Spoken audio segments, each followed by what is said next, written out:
8 U.S. presidents have died in office, 4 from natural causes, 4 by assassination. Yet in every single case, the vice president succeeded to the presidency.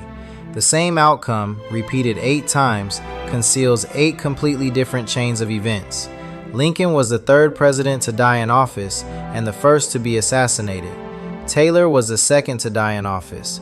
Roosevelt had just begun his 4th term at the time of his death, and he spent the longest time in office of any U.S. president. Each death passed power to a new president, but the final 24 hours behind those deaths follow completely different paths. Some of those presidents collapsed from illness. Others were struck down by violence. The documented outcome is clear. The chain of decisions, conditions, and constraints that produce each one is not.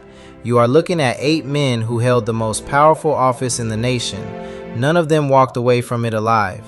What happened in those last 24 hours determined who stood next, what the nation inherited, and why the outcome still raises questions today. Before any of these men reached their final day, the office itself carried a built-in vulnerability. The Constitution named a vice president as successor, but it said almost nothing about what happens in the hours between a president's collapse and the moment power actually transfers. That gap is where every one of these stories turns. 8 presidents died in office, 4 from natural causes, 4 by assassination. The number is small, but the conditions behind each death share almost nothing. Lincoln was the 3rd president to die in office and the 1st to be assassinated. That single fact resets the entire pattern. 2 presidents had already died from illness before a bullet ever took a president's life. The order matters. The mechanism changed completely between the 2nd death and the 3rd, yet the constitutional machinery stayed exactly the same. The vice president stepped up, the nation moved on. The constraints that made these transitions possible were written decades before most of these men ever took the oath. No protocol required a doctor in the room. No rule guaranteed a witness to the collapse. No framework existed for a president who could not communicate but had not yet died. The starting conditions were thin, and those thin conditions would shape every final 24 hours that followed. The first 2 presidents to die in office never faced a bullet. Taylor was the 2nd, and his death came from illness, not violence. That detail matters more than it first appears. The mechanism behind each death was completely different, yet the constitutional response was identical every time. The vice president succeeded. No variation, no debate, no alternative process. 8 presidents, 8 successions, 1 rule. That uniformity hides something important. The same machinery that handled a stomach illness in 1850 had to handle a gunshot wound in 1865, a heart attack in 1923, and a cerebral hemorrhage in 1945. The founding generation wrote the succession clause for a world without instant communication, without modern medicine, without any precedent for what a disabled president actually looked like. They could not anticipate how different the causes would be. Roosevelt spent the longest time in office of any American president, and he had just begun his 4th term when he collapsed. A man who had survived polio, economic collapse, and a world war reached his final day through internal bleeding no one in the room could stop. The constraints did not change between the 1st death and the 8th. The causes did. That gap between rigid framework and shifting reality is where the real story lives. Roosevelt had just begun his 4th term in office at the time of his death. No president before him had ever reached a 4th term. No president since has either. He was the only American president to have served more than 2 terms, and he spent the longest time in office of any U.S. president. That record carried a cost nobody in the room could calculate on the afternoon he collapsed. The man who had held the office through 12 years of crisis arrived at his final 24 hours carrying the accumulated weight of decisions no predecessor had faced. The Constitution did not limit how many terms a president could serve. That gap in the framework was a choice the founders left open, and Roosevelt was the only president who pushed through it. His 4th term had barely started. The oath was taken, the work continued. Then the body failed. The mechanism was a cerebral hemorrhage. Internal bleeding in the brain, sudden and irreversible. The doctors present could observe the collapse. They could not reverse it. The medical reality of 1945 offered no treatment for what killed him. The constitutional reality of 1945 offered no ambiguity about what came next. The vice president succeeded. That single rule had already handled every previous death in office, and it would handle this one the same way. 8 presidents died in office, 4 from natural causes, 4 by assassination. The split is even, but the causal chains behind each death share almost nothing. Taylor was the second president to die in office, and his death came from illness. Lincoln was the third, and his came from a bullet. The framework treated both identically. The vice president took the oath, the office continued, the person was replaced. That uniformity is the decision sequence in its simplest form. Every death triggered the same response regardless of cause. A stomach illness in 1850 activated the same constitutional machinery as a gunshot in 1865. A cerebral hemorrhage in 1945 activated the same machinery as an assassin's bullet in 1963. The founders built one pathway and expected it to serve every possible cause of death. It did, but the cost of that simplicity accumulated in ways the framework never anticipated. Each succession transferred power without transferring the context the previous president had built. The new president inherited the office without inheriting the relationships, the plans, or the physical condition of the man who held it the day before.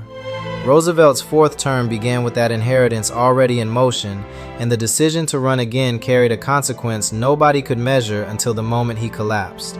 The framework answered the question of who would govern next. It could not answer what the new president would actually face. Roosevelt was the only American president to have served more than 2 terms. That distinction matters because it changed the arithmetic of presidential death in office. Every previous president who died in office served within the span the founders expected, 1 term, perhaps 2. Roosevelt had already completed 3 full terms and had just begun his 4th. He spent the longest time in office of any U.S. president. No one else came close. That duration carried a cost the succession framework was never built to absorb. The constitutional pathway assumed the office would pass to a new person before the cumulative strain of the presidency reached a breaking point. Roosevelt's 4th term broke that assumption. The decision to run again extended his time in office past every precedent the country had established. The consequence was not political, it was physical. A man who had already carried the office longer than anyone before him committed to 4 more years of it. The causal chain is direct. Roosevelt had just begun his 4th term in office at the time of his death. He had spent the longest time in office of any U.S. president. Those 2 facts are not independent. The 4th term was the product of 3 previous decisions to seek office, each one extending the strain on a body that was never designed to carry it this long. The death followed that accumulated duration. The framework could replace the president. It could not undo the years. 8 presidents died in office, 4 from natural causes, 4 by assassination. Roosevelt belongs to the natural causes column, but his death differs from the others in a way the framework never anticipated. Taylor was the second president to die in office. Lincoln was the third, and the first to be assassinated. Each of those deaths occurred within a term structure the country had seen before. Roosevelt was the only president who died after the office itself had been extended beyond any previous limit. The succession mechanism handled the transfer. It could not answer whether the 4th term was part of the cause. That question opens into a harder comparison. The leading explanation points to natural causes in a man whose body had endured the presidency longer than any predecessor. The alternative asks whether the decision to serve a 4th term placed that outcome inside a timeline the body could no longer sustain. The evidence can confirm the cause. It cannot fully separate the cause from the conditions that produced it. Taylor was the second U.S. president to die in office. His death belongs to the natural causes column alongside Roosevelt's. The leading explanation for Roosevelt points to natural causes in a body that had served longer than any predecessor. Taylor offers a contrast within that same column. He did not spend the longest time in office. He did not begin a 4th term, yet he died in office just the same. The office did not require the longest tenure to produce a fatal outcome. 8 presidents died in office, 4 from natural causes, 4 by assassination. Lincoln was the third to die in office and the first to be assassinated. His death came from an external act, not from any condition of service. Taylor and Roosevelt both fall in the natural causes column, but the conditions surrounding their deaths were not equivalent. One died without the accumulated years, the other died after more time in office than anyone before him. In each instance, the vice president succeeded to the presidency. The succession framework treated every transfer the same way. The evidence can confirm what killed each president. It cannot determine whether the length of service made one death more foreseeable than the other. That distinction sits outside what the available documentation can resolve on its own. The early count of 8 presidents dying in office treated every death as a single category. The mechanism changes that meaning.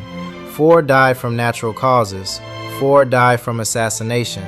Those are not the same mechanism, and they do not produce the same questions about what the office itself contributed. Taylor was the second U.S. president to die in office.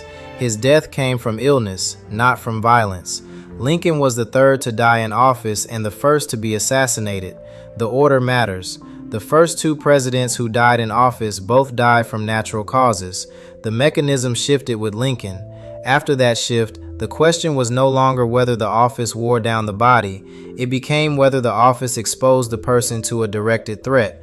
8 U.S. presidents have died in office, 4 from natural causes, 4 by assassination. The evidence can separate the mechanisms. It cannot tell you whether the office created the conditions for both or whether the 2 categories share only the outcome and not the cause. In each instance, the vice president succeeded to the presidency.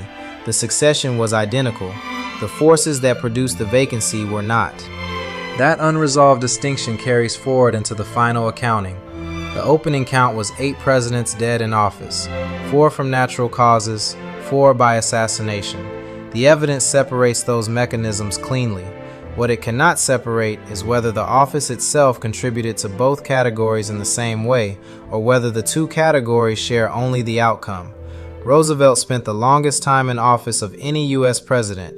He had just begun his 4th term when he collapsed and died. The longest tenure did not prevent the outcome. It may have accompanied it. The documentation confirms the length of service and the fact of death in office. It does not confirm that the 2 are causally linked. That is the cost the earlier sequence carried forward. A president who had served longer than any predecessor still died behind the desk. The vice president succeeded him the same way vice presidents had succeeded the 7 who died before. The mechanism of death was natural. The institutional response was identical to every other case regardless of cause. 8 presidents have died in office. In each instance, the vice president succeeded to the presidency. The succession framework did not distinguish between illness and violence. It treated every vacancy the same way. That uniformity is the one consequence the evidence supports across all 8 cases without exception.